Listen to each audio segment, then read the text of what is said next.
Hello everybody, welcome back to my channel. Today I'm going to be talking about Olympic doping and in particular why it is that testosterone is most frequently used for Olympic doping as well as growth hormone. But before I do that, I do want to preface, I am not a doctor, not a chemist, not anything that has any degree or evidence, like any sort of evidence-based medicine or anything behind that. All of my stuff is just from stuff I know, research, anecdotal reports. So I don't want you guys to take my word as God. Please don't. I'm just a dude on the internet. And obviously, always consult your doctor before you do stuff. But today I wanted to talk about a bit of a different subject. A lot of the time I'm talking about things that are relevant to us, but I wanted to talk about the Olympics a little bit because in the Olympics, there have obviously been many doping scandals. A lot of them have to do with actually swapping out samples, such as the Sochi Olympic Games, Winter Olympics, I should say. And when it comes to doping, one of the biggest things is, can it be detected on a test? So, like, easily seen. Like, you're not supposed to have any amount of Winstrol or Dianabol or Deca or, all of these different substances. There's no amount that's supposed to be naturally occurring in your body. But there are naturally occurring amounts of growth hormone and testosterone. And with that comes a whole can of worms. So if you get testosterone that is actually bioidentical, like maybe you get animal-based testosterone, it's not even synthetic, you literally get it from animal extraction. If you inject that testosterone like every day, it would mimic natural testosterone.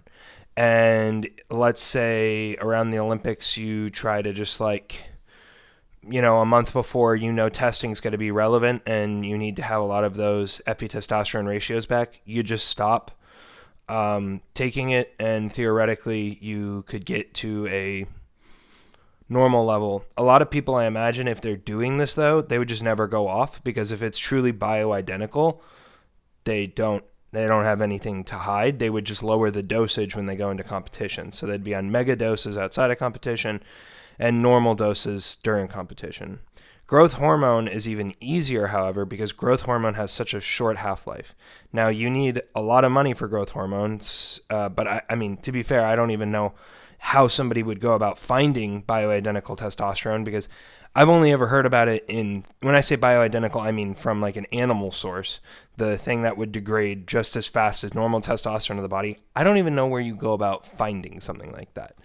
I know that you can buy like testosterone injections and stuff from sketchy guys in gyms, and some people do it illegally on the internet from the United States.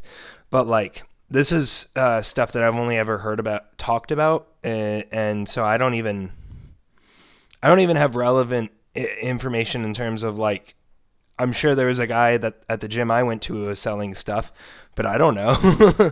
So the reason I bring that up is because when it comes to growth hormone, although the testosterone might be expensive, the growth hormone is super, super expensive. Excuse me, sorry.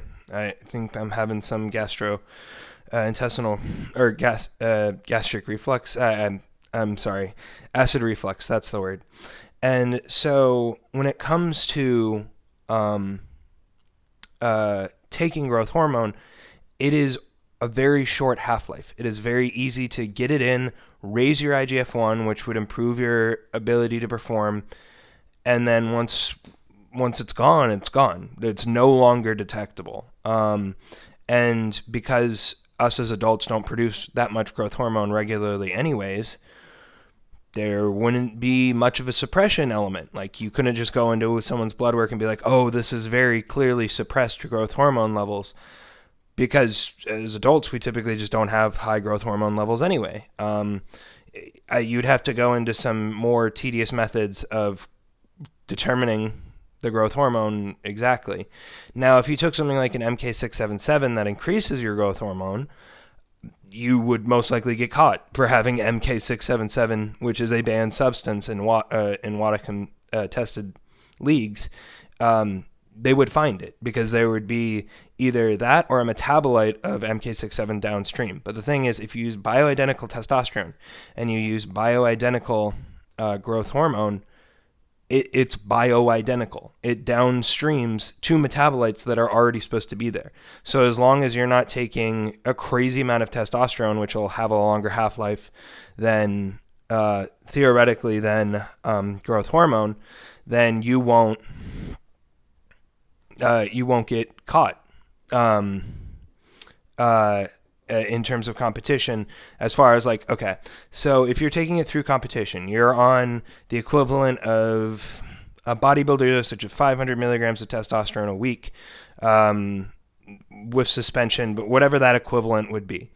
And then competition comes around and you need to make it look like you're a pretty good athlete, but you don't have too high of testosterone, and they're only going to do a urine test first, and then if the urine test pops for your testosterone to epitestosterone ratio being too high, then they'll go, or too low, I get them mixed up, then they'll go and do blood work and see about your LH and FSH and things that would totally give you it away. Because when you take testosterone, you get suppression.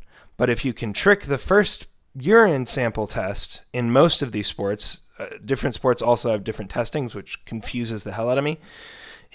If you can get it through the urine sample and pass the urine sample, then you would never even have to get the blood work done to find out your LH and FSH and everything being screwed up.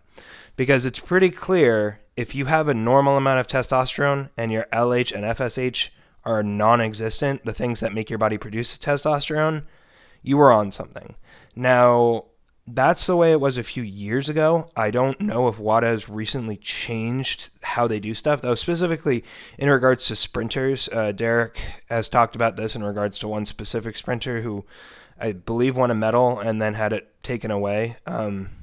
Also, there's always like ways that they find out down the road, and they have these old samples that they can retroactively test them for banned substances that are new banned substances, because people are always trying to get around the rules.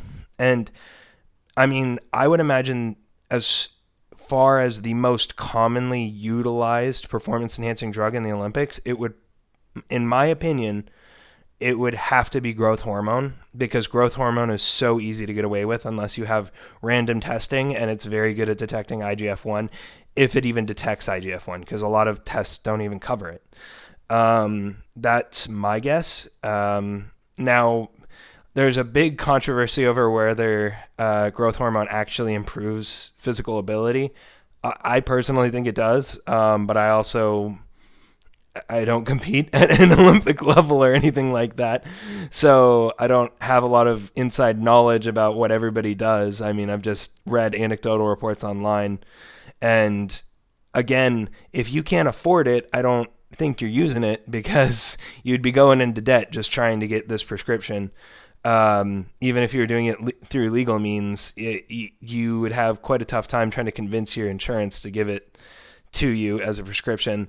And then the other thing that I was curious if any of you guys knew about, it's often considered that albuterol and other forms of inhalers, like what is that one inhaler it's two drugs mixed together? It's often used in really bad allergy seasons. Oh, I can't remember. But anyway, they're often used as performance-enhancing drugs because they can improve athletes' physical abilities, especially breathing. And in fact, I think in some soccer leagues, it's like, 80% of the athletes have asthma. And it's like, no, those just allow them to breathe that much better and perform that much better than everybody else. But I don't know if that's banned in the Olympics. And I'd be really curious to know if any of you guys know if that's banned in the Olympics. So hit me in the comments if you'd like to. But that's pretty much going to be it for me today. I just wanted to explain how people can get away with doping in the first place in the Olympics. And basically, it's just, if it's already bioidentical, there's ways around it. And even if it's not, if it has a really short half-life and has some sort of masking agent so that metabolites aren't discovered, you can do that, but that is something I am far less knowledgeable on. I hope you guys enjoyed today's video. If you did, give it a like. If you didn't, give it a dislike. Subscribe to my channel. Hit the notification bell so you can see when new videos come out. I'm trying to get a schedule reset up here for filming. And give me the what the lowdown on albuterol is in the comments for Olympic competitions. But that is going to be it for today's video. I hope you enjoyed it. See ya.